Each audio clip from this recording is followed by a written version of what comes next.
Subject को दो educational test, measurement, assessment and evaluation. इसके ऊपर, इस सब्जेक्ट के ऊपर जो है वो तकरीबन होंगे कोई 5 से 6 लेक्चर्स होंगे, तब जाकर ये इस सब्जेक्ट के ऊपर आपका कमांड हासिल हो सकता है।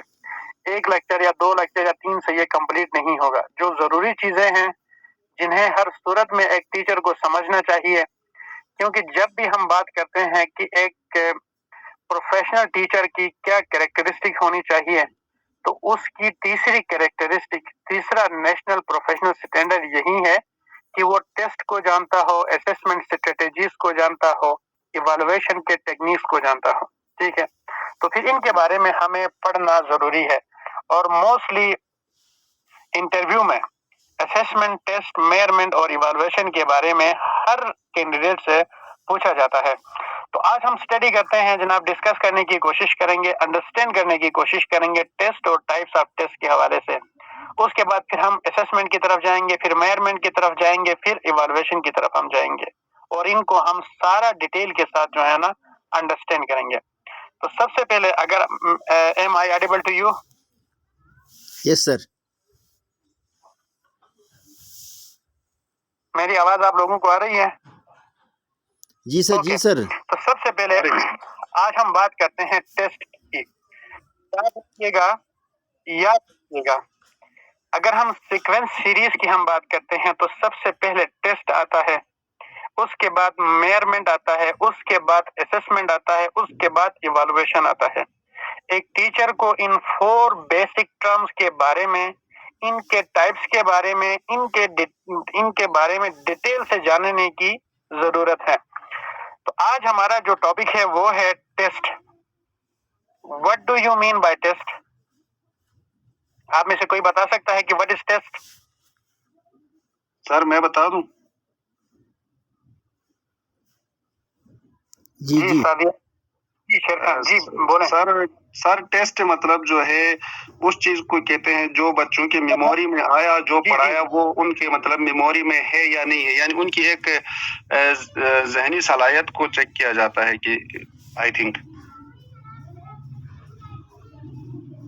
Knowledge. Very good. About learning about students knowledge.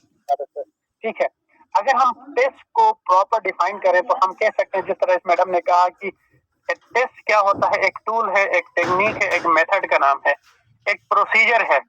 ठीक है, जिसके जरिए हम स्टूडेंट्स की नॉलेज को, परफॉर्मेंस को क्या करते हैं, आइडेंटिफाई करते हैं। तो उसे हम क्या बोलते हैं? टेस्ट बोलते हैं। इसी तरह अगर टेस्ट को हम दूसरी डिफिनेशन हम करें तो हम कहते हैं ना, व्हाट इज टेस्ट? मोस्टली ये होता है कि a set of questions to be answered is called test। ठीक है, जब भी टेस्ट की हम बात आती है तो सवालों का एक सेट आता है जिसका हमें जवाब देना होता है, टेस्ट कहलाता है। लेकिन टेस्ट वेरी करता है डिपार्टमेंट टू डिपार्टमेंट। ठीक है, अगर आप किसी शॉपकीपर के पास जाते हैं तो वो भी टेस्ट करता है। मिसाल के तौर पर वो टेस्ट केजी के हवाले से करता है, केजी के हिसाब से करता है। किसी एक मशीन अपने पास रखता है जहां से वो किसी आइटम के वेट को आइडेंटिफाई करता है, टेस्ट कहलाता है। ठीक है, इसी तरह खेल के मैदान में आप देखें, बच्चों को आप दौड़ाते हो, दौड़ाने के बाद इनमें से आप एक को पिक करते हो, मतलब ये हुआ कि आप टेस्ट करते हो कि इनमें से कौन सा है स्टूडेंट है जो ज्यादा फास्ट रनिंग करता है। ठीक है, आप टेस्ट के जरिए आइडेंटिफाई करते हो। सो टेस्ट वेरी करता है फील्ड टू फील्ड। अगर हम मेडिकल की हम बात करते हैं, ईसीजी के जरिए और देगर मशीनों के जरिए इंसानी जो टेस्ट होते हैं। ठीक है, लेकिन एजुकेशन की फील्ड में क्या होता है? टेस्ट एक टेक्निक है, एक टूल है, एक प्रोसीजर का नाम है, एक मेथड का नाम है, जिसमें बच्चों की नॉलेज को, उनकी परफॉर्मेंस को आइडेंटिफाई किया जाता है, टेस्ट कहलाता है। चाहे वो सेट ऑफ क्वेश्चंस हो, चाहे वो एक्टिविटी के जरिए हो, चाहे वो कोई प्रैक्टिकल वर्क के जरिए हो, उसे हम क्या बोलते हैं? टेस्ट बोलते हैं। यहाँ तक क्लियर है? अब हम आते हैं if the concept of test. Test का कॉन्सेप्ट क्लियर हुआ? Intends to measure current knowledge of the student and ability and performance of the student in a particular task by the use of various types of questions और any activity, ठीक है, उसे हम test कर सकते हो। आप कुछ सवालों के जरिए या किसी एक्टिविटी के जरिए मुख्तलिफ टूल्स और मेथड्स और टेक्निक्स प्रोसीजर्स यूज करके बच्चों की नॉलेज को आइडेंटिफाई करते हो, चेक करते हो, तो उसे हम टेस्ट बोलते हैं, जिस अंदर एक सेट ऑफ क्वेश्चंस होते हैं। अब सेट ऑफ क्वेश्चन की नेचर अभी आपको आ जाएगा कि आगे क्वेश्चन किस तरह के होते हैं, किस तरह के बनाए जाते हैं, ठीक है, वो टेस्ट कहलाता है। कोई प्रैक्टिकल वर्क दे के आप टेस्ट कर सकते हो, कोई एक्टिविटी दे के आप टेस्ट कर सकते हो। फील्ड ऑफ एजुकेशन में यही होता है।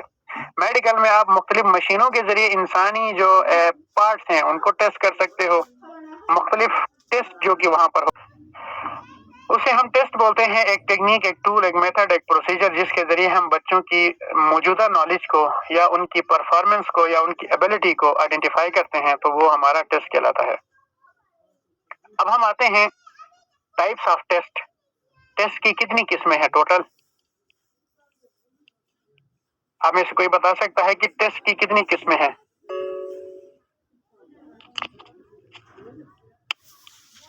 गुलनार? एक स्टैंडर्डाइज और एक क्या है? Non standardise. स्टैंडर्डाइज और नॉन स्टैंडर्डाइज। और बताओ आगे। देखो, टेस्ट की सिर्फ दो ही किस्में हैं, ऑब्जेक्टिव टाइप टेस्ट होता है और सब्जेक्टिव टाइप टेस्ट होता है। टेस्ट की कितनी किस्में हैं? सिर्फ दो ही किस्में हैं, ऑब्जेक्टिव टाइप टेस्ट होता है, सब्जेक्टिव टाइप टेस्ट होता है। याद रखो, टाइप्स ऑफ द टेस्ट और फॉर्म्स ऑफ द टेस्ट में बहुत बड़ा फर्क है। टाइप्स ऑफ द टेस्ट जो कि स्पेसिफिक होते हैं, मखसूस होते हैं, हर जगह इंप्लीमेंट होते हैं। फॉर्म्स ऑफ द टेस्ट इस तरह का टेस्ट होता है जो जिनकी कोई लिमिट नहीं होती है, वो वक्ती एतबार से वो इंक्रीज भी होते जाते हैं और डिक्रीज भी होते जाते हैं।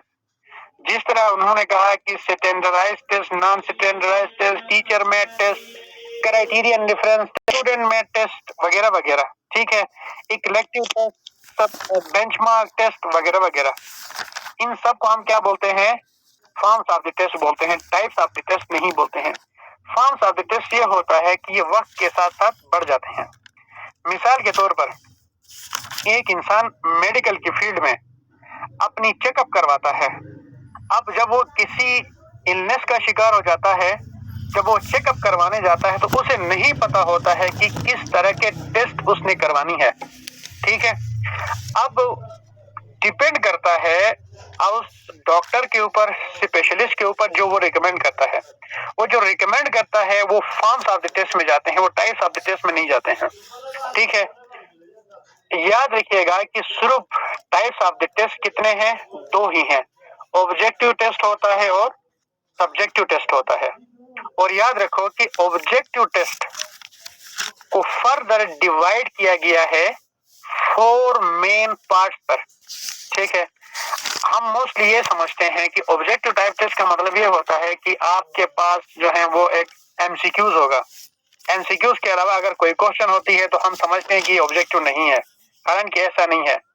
कि ऑब्जेक्टिव टाइप टेस्ट एक ऐसी टेस्ट है जिसमें हम स्टूडेंट्स के परफॉर्मेंस को मेजर करते हैं against A set of answers, specific answer के तहत, जिसमें मोस्टली राइट रॉन्ग आता है, नियरेस्ट आंसर आता है, समझ आ गई, मैचिंग द कॉलम आता है, फिल इन द ब्लैंक्स आते हैं।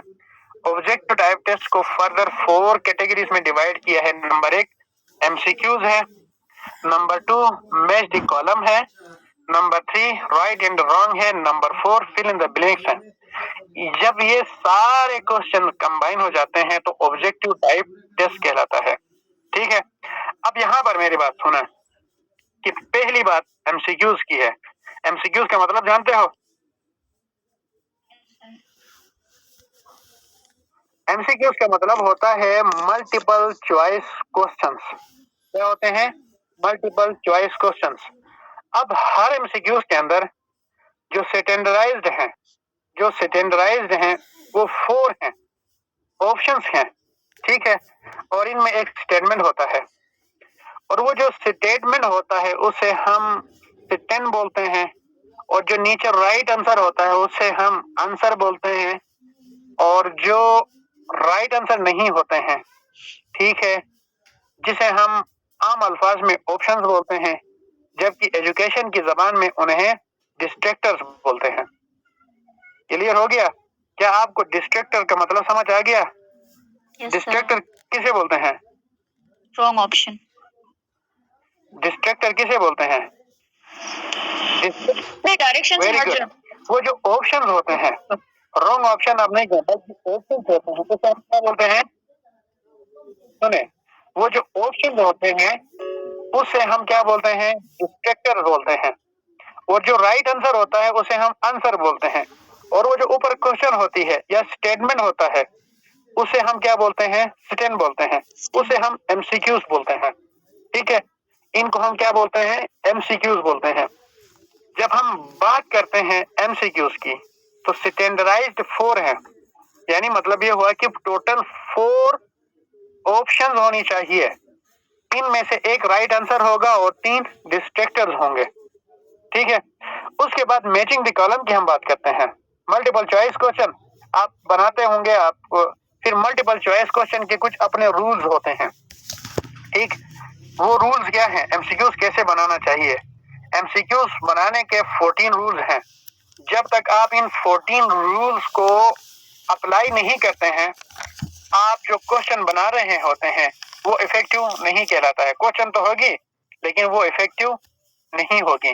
वो रूल्स क्या है? उस 14 रूल्स ऑफ कंस्ट्रक्टिंग एमसीक्यूज, उस हवाले से मैं आज शाम को या कल आपके एक स्पेशल लेक्चर रखूंगा। ठीक है, अब एमसीक्यूज के बाद हम आते हैं, एक एग्जांपल मैं आपको देता हूं यहाँ पर। फॉर एग्जांपल कि formative assessment is an assessment dash learning, to learning, of learning, by learning, for learning. क्या होगा?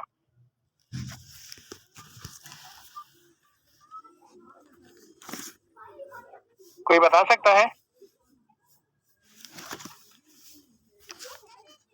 Formative assessment is an assessment dash learning, to learning, of learning, by learning, for learning. For learning मेरे ख्याल में sir. Formative assessment is an for learning, of course for learning होगा। ठीक है, शायद इनके बारे में आपने नहीं पढ़ा है तो इनके बारे में पढ़ा दूंगा, उसके बाद फिर मैं आपका टेस्ट लूंगा। ठीक, अब हम आते हैं जनाब ऑब्जेक्टिव के अंदर। पहला जो क्वेश्चन बनती है वो एमसीक्यूज की बनती है। उसके बाद जो दूसरी क्वेश्चन बनती है वो मैचिंग द आइटम्स के ऊपर बनती है। मैच द कॉलम जानते हो? आप में से कौन कौन सा है जो मैच द कॉलम को जानता हो? यहाँ पर हमेशा देखें, 2 सेट ऑफ आइटम्स को मैच करना होता है। ठीक है, चाहे वो मीनिंग के फॉर्म में मैच करना होता है, सिमिलैरिटीज के फॉर्म में, एसोसिएशन के फॉर्म में, डिस्टिंक्शंस के फॉर्म में, ऑब्जेक्ट के फॉर्म में, डिफिनेशन ऑफ टर्म्स के फॉर्म में। मिसाल के तौर पर हम कहते हैं कि कॉलम ए को कॉलम बी से मिलाएं और कॉलम सी में लिखें, इस तरह भी एक मैचिंग होता है। दूसरा ये होता है कि कॉलम ए को बी से मिलाएं। अब जब हम कॉलम ए लिखते हैं तो वहां पर कोई डिफिनेशन लिखते हैं, वहां पर कोई पिक्चर भी पेश कर सकते हैं, वहां कोई लेबल भी लगा सकते हैं, वहां कोई हम ऑब्जेक्ट भी लगा सकते हैं, इफेक्ट भी लगा सकते हैं, कोई काज भी लगा सकते हैं। समझ आ गई ना? ये सारी चीजें हम मैचिंग द आइटम में हम लगा सकते हैं। जैसा कि एक एग्जांपल आपके सामने है मैचिंग द आइटम के। अब यहाँ पे कंट्री है, उसके आगे कैपिटल है। मिसाल के तौर पर आप बच्चों के लिए क्या करते हो? एक साइड पे एक डॉग बनाते हो, आगे दूसरी साइड पे आगे लिखते हो कैट, डॉग, मंकी वगैरह। फिर बच्चों से कहते हो कि इस एनिमल को इनके नाम के साथ मैच करें। ठीक, इसी तरह कर सकते हो। लेकिन जब हम लेवल की हम बात करते हैं, अब यूनिवर्सिटी लेवल के आए हैं या कॉलेज लेवल के आए हैं, तो जो मैचिंग द आइटम के अंदर जो क्वेश्चन हमने यहाँ पर बनाया वो ये है कि यहाँ पे हमने कंट्री लिखा है, दूसरी तरफ हमने कैपिटल लिखा है। यहाँ Pakistan, Japan, India, China, USA, Iran, Austria लिखा है, और दूसरी तरफ Vienna, new Delhi, Islamabad, Washington DC, Tokyo है, बीजिंग है, तेहरान है। मतलब ये हुआ कि इन कंट्री को देखें, उस कैपिटल के साथ आपने उसको मिलाना है। ठीक, एक बात याद रखें, इस वक्त जितने भी आज से पहले इंटरव्यूज हुए हैं वो मुल्कों के एम्बेसडर्स जो पाकिस्तान में हैं और पाकिस्तानी एम्बेसडर्स जो दीगर ममालिक में हैं, इनके नाम आपको जरूर याद होनी चाहिए। अगर सब याद नहीं कर सकते हैं तो कोई बात नहीं, आप अपने आसपास ममालिक, चाइना, वाशिंगटन डीसी यानी अमेरिका का, इनका नाम जो है ना आपको याद होना चाहिए। ये भी पहले पूछा गया है। तो इसको देख के मुझे अभी याद आ रहा है कि एक बात आप नोट करें कि आप इनमें उन तमाम सफीरों के नाम, पाकिस्तानी सफीरों के नाम जो देगर ममालिक में हैं और देगर ममालिक के इन सफीरों के नाम जो इस वक्त पाकिस्तान में हैं, ठीक है, टॉप 10 कंट्रीज के और अपने आसपास हमसाया ममालिक के, इनका अगर आप नाम याद रखते हैं तो आपके लिए एक बेहतरीन पॉजिटिव पॉइंट हो सकता है। दूसरी बात, अब हम आते हैं तीसरे पॉइंट पर। ऑब्जेक्टिव टेस्ट को फर्दर डिवाइड किया है ट्रू फॉल्स के ऊपर, ठीक है। क्या आप जानते हो कि ट्रू फॉल्स का दूसरा नाम क्या है? ट्रू फॉल्स का दूसरा नाम है अल्टरनेट रिस्पॉन्स टेस्ट। समझ आ गई? अल्टरनेट रिस्पॉन्स टेस्ट भी बोलते हैं। इसमें कैंडिडेट को राइट सेंटेंस के आगे ट्रू, रॉन्ग सेंटेंस के आगे एफ लिखना पड़ता है। हम इस सेशन से गुजर कर आए हैं। True false, if for example Gilgit Baltistan is located in the west of Pakistan. If the sentence is true, write re in front of the write t in front of the sentence. If the sentence is wrong, write f in front of the sentence. यही किया जाता है, ठीक है। A group of crocodiles are called shiverdus. False. Dogs can understand up to 250 language gestures and gestures. ठीक, बहुत सारे यहाँ पर हैं। ट्रू फॉल्स, ट्रू फॉल्स को हम अल्टरनेट रिस्पॉन्स भी कहते हैं, इसको हम करेक्ट इनकरेक्ट भी कह सकते हैं, राइट और रॉन्ग भी कर सकते हैं, अल्टरनेट रिस्पॉन्स टेस्ट भी कहते हैं। यानी एफ ट्रू एंड फॉल्स की शक्ल में हमें आंसर देना पड़ता है। चौथी पॉइंट जो हमारी है वो है फिल इन द ब्लैंक्स की है, खाली जगह पूर करें, जिस तरह हम स्कूलों में कर रहे हैं। ये ऑब्जेक्टिव टाइप टेस्ट की फोर्थ खुसूसियत है। इसमें क्या होता है? इसमें ये होता ये है कि for example some time fill in the blank आपको at the start of the sentence करना पड़ता है, सम टाइम आपको at the beginning of the sentence करना पड़ता है और सम टाइम आपको at the end of the sentence आपको फिल करना पड़ता है। फॉर एग्जांपल अगर हम शुरू की हम बात करते हैं, देश is the capital of Pakistan, ठीक है। अब यहाँ पर क्या होगा, आप इस फिल इन द ब्लैंक को फिल करेंगे अपनी नॉलेज की बुनियाद पर, अपनी अंडरस्टैंडिंग की बुनियाद पर, अपनी स्किल की बुनियाद पर। देश is the capital of Japan कहा तो आप क्या करोगे? जी, देश is the capital of Japan, Tokyo. Tokyo is the capital of Japan, of course, ठीक है। इसको इस तरह के जो क्वेश्चंस होते हैं उसे हम क्या बोलते हैं? Fill in the blank questions. दूसरा एग्जांपल एक इंग्लिश की है, he is senior dash me, he is senior to me, he is senior than me, he is senior of me, वगैरह वगैरह। What will be the right answer? He has 3 children dash his ex husband. जी, आप में से कोई English का है?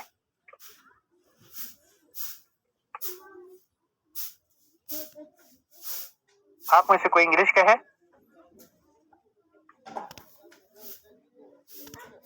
She has 3 children dash his ex-husband. अब मैं आपको ऑप्शन भी बता रहा हूं। From of boy. She has 3 children by his ex-husband. ठीक है, right answer. He is senior to me. Right answer. So fill in the blank का मतलब ये होता है कि आपने ये समझना है कि जहां पर वर्ड्स आपको नहीं दिए जाते हैं, एक जगह आपके लिए खाली रखी जाती है। आप अपने तजुर्बे की बुनियाद पर, अपनी इल्म की बुनियाद पर, अंडरस्टैंडिंग की बुनियाद पर आपने उस एरिया को फिल करनी है। Fill in the blanks. अब एक क्वेश्चन आपका यहाँ पर आके कंप्लीट होता है, ठीक है, कि जब हम बात करते हैं ऑब्जेक्टिव टाइप टेस्ट की, जब हम ऑब्जेक्टिव टाइप टेस्ट की बात करते हैं तो आपसे ये नहीं पूछा जाएगा कि एमसीक्यूज क्या है, फिल इन द ब्लैंक्स क्या है, ठीक है, मैचिंग द आइटम क्या है, और ट्रू फॉल्स क्या है, बल्कि आपसे ये पूछा जाएगा कि what are the merits and demerits of objective type test. ठीक है, कि आप समझते हैं कि क्या बच्चों की जो लेवल ऑफ अंडरस्टैंडिंग है उसको आइडेंटिफाई करने के लिए कौन सी टेस्ट बेहतर है, ऑब्जेक्टिव टाइप टेस्ट बेहतर है या सब्जेक्टिव टाइप बेहतर है। अगर आप समझते हैं कि ऑब्जेक्टिव बेहतर है तो हाउ, अगर आप समझते हैं कि सब्जेक्टिव बेहतर है तो कैसे बेहतर है। आपके नजदीक आप क्या समझते हैं कि कौन सी टाइप बेहतर है बच्चों की स्किल को आइडेंटिफाई करने के लिए।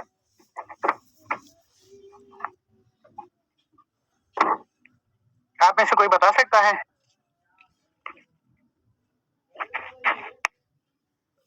सर आप समझते हैं कि क्या जी, क्या आप समझते हैं कि ऑब्जेक्टिव टाइप टेस्ट होना चाहिए? जी sir, objective type of test होना चाहिए मेरे ख्याल में। आप मुझे बताएं कि इसकी क्या मेरिट है, इसकी क्या खुसूसियात हैं, आप बताएं।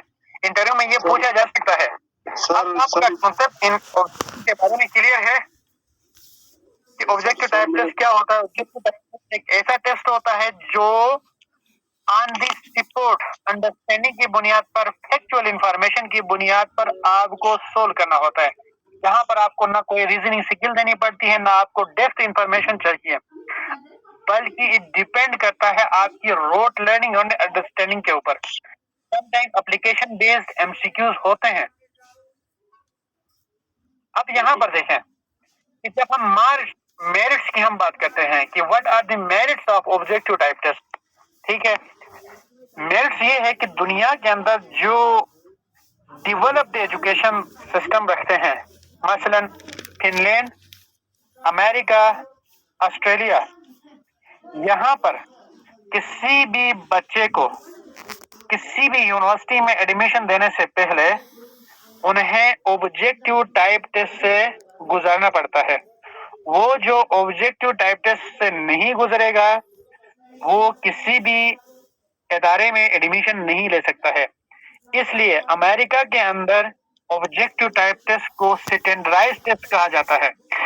जब भी कोई भी स्टैंडर्डाइज्ड टेस्ट होता है, याद रखें, स्टैंडर्डाइज्ड टेस्ट एक ऐसी टेस्ट होती है जो इंजीनियर्स के लिए, मेडिकल के डॉक्टरों के लिए, पायलट्स के लिए, ठीक है, बनाई जाती है।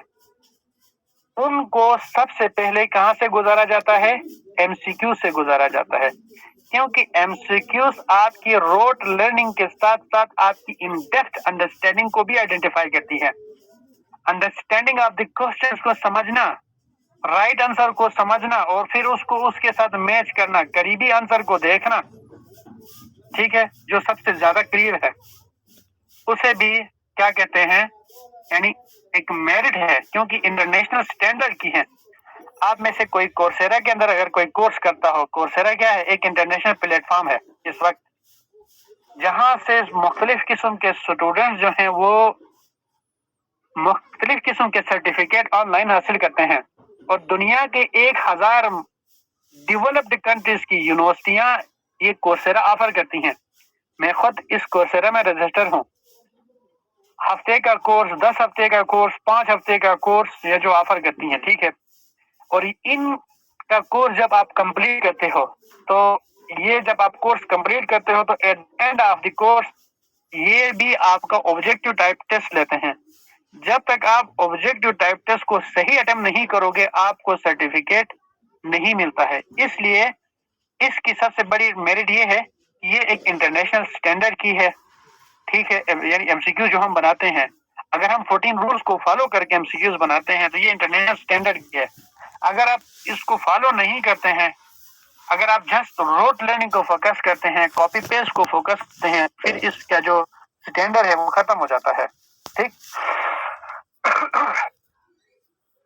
इसी तरह दूसरी इसकी मेरिट ये है कि ये जो एमसीक्यूज होते हैं ये पर्सनल फैक्टर से फ्री होते हैं, यानी अनबाइज्ड होते हैं। राइट इज राइट होता है, रॉन्ग इज रॉन्ग होता है।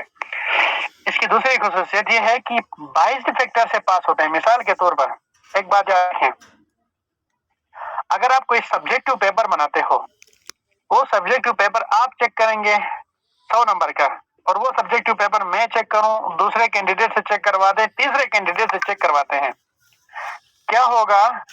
उस 100 नंबर के पेपर में, ऑब्जेक्टिव सब्जेक्टिव टाइप पेपर में, यकीनन हम तीनों के मार्क्स डिफरेंट आएंगे।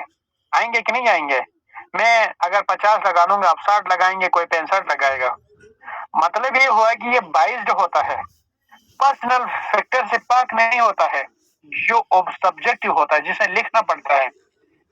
एक बच्चे ने बहुत कुछ लिखा है, लेकिन उसके पॉइंट ऑफ व्यू मुझे पसंद नहीं आया, ठीक है, मैंने उसे कम नंबर लगा दी सब्जेक्टिव में।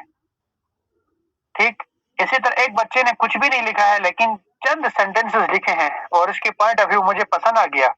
डिपेंड करता है एग्जामिनर के मोड के ऊपर। जब एग्जामिनर का मोड सही होता है तो सब्जेक्टिव टाइप टेस्ट में सही नंबर लगाता है। जब उसका मोड खराब होता है या फिर उसकी कोई पॉइंट उसे पसंद नहीं आती है तो वो उसका नंबर कम लगाता है, जिसकी वजह से क्या होती है, वो पर्सनल फैक्टर से पाक नहीं होता सब्जेक्टिव टाइप। इसलिए इस ऑब्जेक्टिव की मेरिट ये है कि right is right, wrong is wrong. वो पेपर मैं चेक करूं तो भी वही नंबर आएगा, दूसरा चेक करे, तीसरा चेक करे, कोई भी चेक करे, उसे दुनिया के किसी भी बंदे से चेक करवा दे, 100 में से जो नंबर उसका आना है वही आएगा। क्लियर है कि नहीं है? सो ये पर्सनल बाइस्ड पाक है। इसके बाद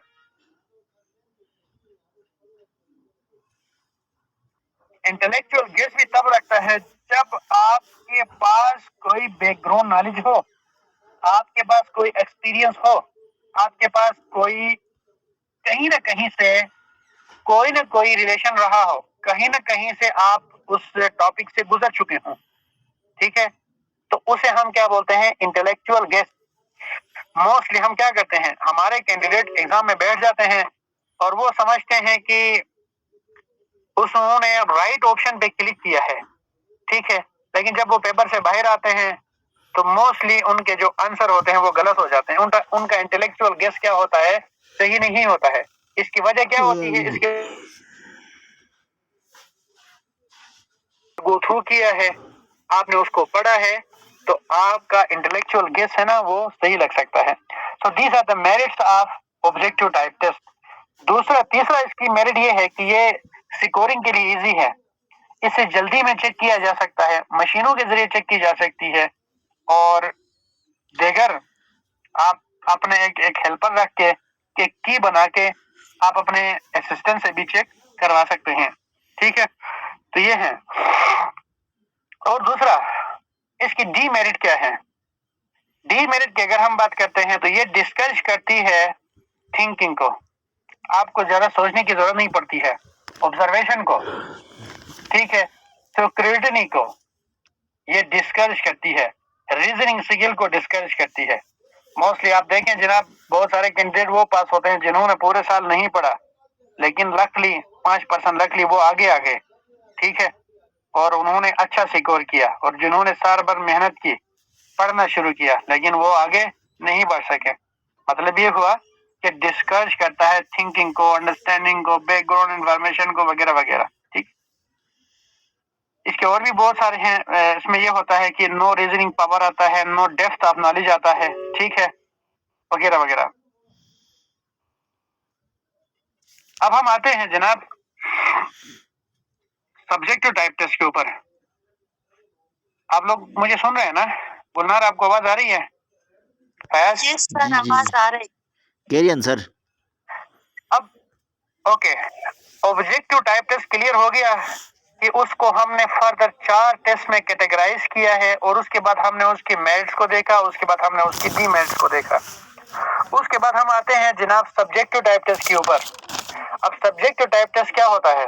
सब्जेक्टिव टाइप टेस्ट वो होता है जिसमें स्टूडेंट को डिस्क्रिप्शन में आंसर देना पड़ता है, डिस्क्राइब करना पड़ता है, लिखना पड़ता है। मिसाल के तौर पर शॉर्ट क्वेश्चन का मतलब जानते हो? What's your name? Short question. What is the capital of Pakistan? Where are you from? I from फला एरिया, ठीक है। उसे हम क्या बोलते हैं? शॉर्ट क्वेश्चन बोलते हैं, जिसमें आपको टू द पॉइंट जो है ना आंसर देना पड़ता है। सब्जेक्टिव टाइप टेस्ट की पहली किस्म है शॉर्ट क्वेश्चंस। इस शॉर्ट क्वेश्चन के अंदर मोस्टली क्या होता है, डिफाइन करें, इनलिस्ट करें, डिस्क्राइब करें, ठीक है।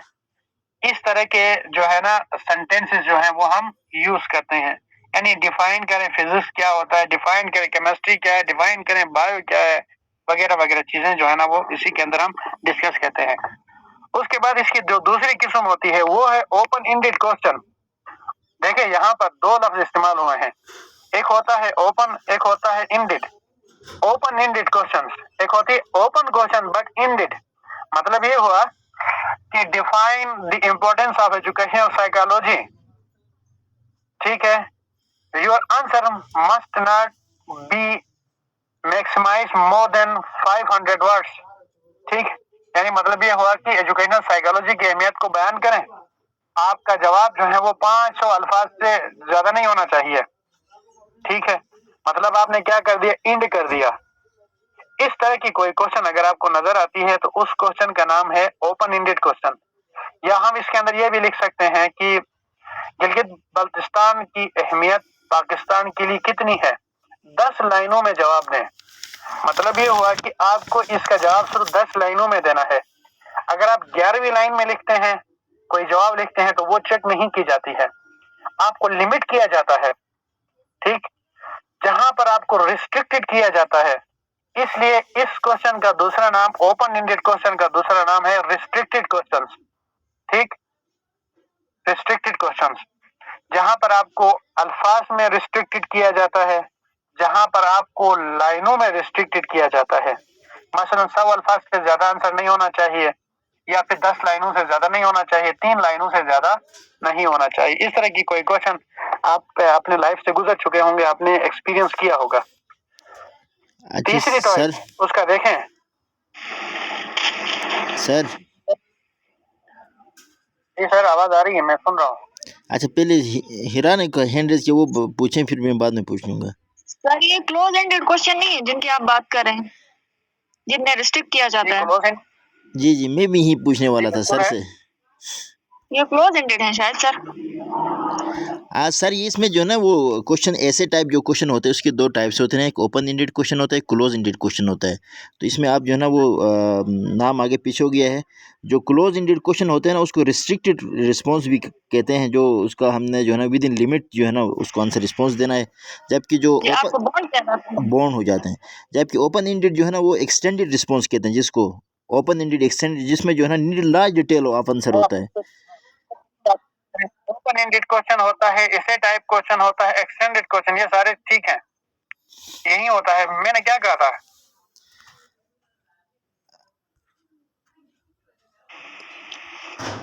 आप क्लोज एंडेड की बात करते हैं जी, क्लोज एंडेड ही है, मैंने उसमें भी लिखा है।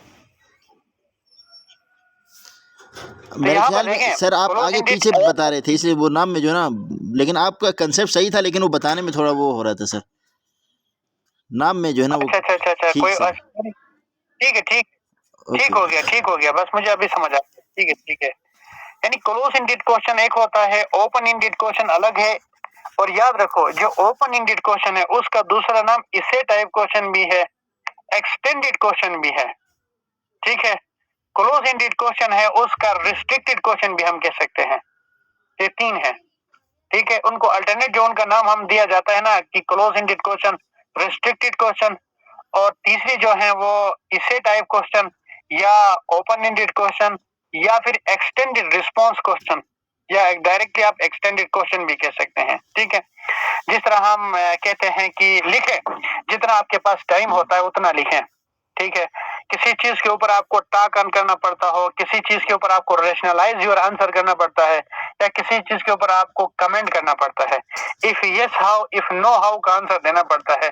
जब तक आपके पास टाइम है, आपके पास स्पेस है, आपको लिखना पड़ता है। उसे हम बोलते हैं इसे टाइप क्वेश्चन, या उसे हम बोलते हैं एक्सटेंडेड रिस्पॉन्स क्वेश्चन बोलते हैं, ठीक हो गया। अब हम इसकी मेरिट्स की हम बात करते हैं, सब्जेक्टिव टाइप क्वेश्चन की, ठीक है। तो it focus on depth of knowledge, it focus on your reasoning power, ठीक। 2 मेरिट्स हैं इसके, डेप्थ नॉलेज, रीजनिंग पावर। हमेशा से इसके अंदर जब आप कोई चीज किसी चीज के बारे में आप जानते हैं और वो जो कुछ आप जानते हैं उसके बारे में कैसे जानते हैं उसको जानने का नाम क्या है? Open ended question. ठीक, ये उसकी सबसे बड़ी मेरिट है। और इसकी मेरिट ये है कि ये रोड लर्निंग को फोकस नहीं करती है। मेरे पास स्लाइड है, उसके अंदर बहुत कुछ लिखा हुआ है, तो इंशाल्लाह मैं आपके इस व्हाट्सएप ग्रुप में इसको मैं सेंड कर दूंगा। ठीक है, यहाँ तक अभी तक जो कुछ हमने लर्न किया, हमने ये लर्न किया कि टेस्ट क्या होता है। टेस्ट की दो किस्में हैं, objective test, subjective test. Objective test को हमने आइडेंटिफाई किया जनाब किसी में, ऑब्जेक्टिव टेस्ट को फिर हमने जो है वो आइडेंटिफाई कैटेगराइज किया था 4 मेन क्वेश्चंस में, जिसके अंदर हम आते हैं जनाब, एमसीक्यूज आते हैं, मैचिंग द कॉलम आता है, राइट एंड रॉन्ग आता है, फिल इन द ब्लैंक्स आते हैं।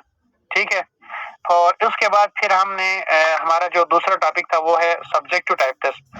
फिर सब्जेक्टिव टाइप टेस्ट के अंदर फिर हमने देखे जनाब जो चीजें हमने डिस्कस की वो है short questions, close ended questions, इसे टाइप क्वेश्चंस या एक्सटेंडेड क्वेश्चंस के बारे में हमने डिस्कस की। यहाँ तक किसी का कोई सवाल है या कोई ख्याल है, कुछ ऐड करना चाहते हो या कुछ कमेंट करना चाहते हैं तो आप अपना माइक ओपन करके आप जो है ना अपना कमेंट कर सकते हो। फॉर्म्स ऑफ द टेस्ट बोलते हैं। ठीक, बाय मेथड वो होते हैं जब जरूरत के मुताबिक आप इंक्रीज करते हो। ठीक है, हर टाइम यूज होते हैं, किसी भी शोबे में यूज होते हैं, उसे हम टाइप ऑफ द टेस्ट यानी बाय पर्पस बोलते हैं।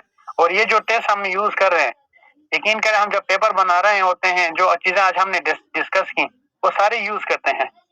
ठीक है, तो इसलिए इनको आप टाइप्स ऑफ द टेस्ट बोले आप, या उनको types of the test by purpose बोले, एक हिसाब है। ठीक है, और दूसरी होती है मेथड। मेथड में यही होता है कि हमेशा हम जरूरत के मुताबिक यूज करें। ठीक है, उनकी कोई लिमिटेशन नहीं होती,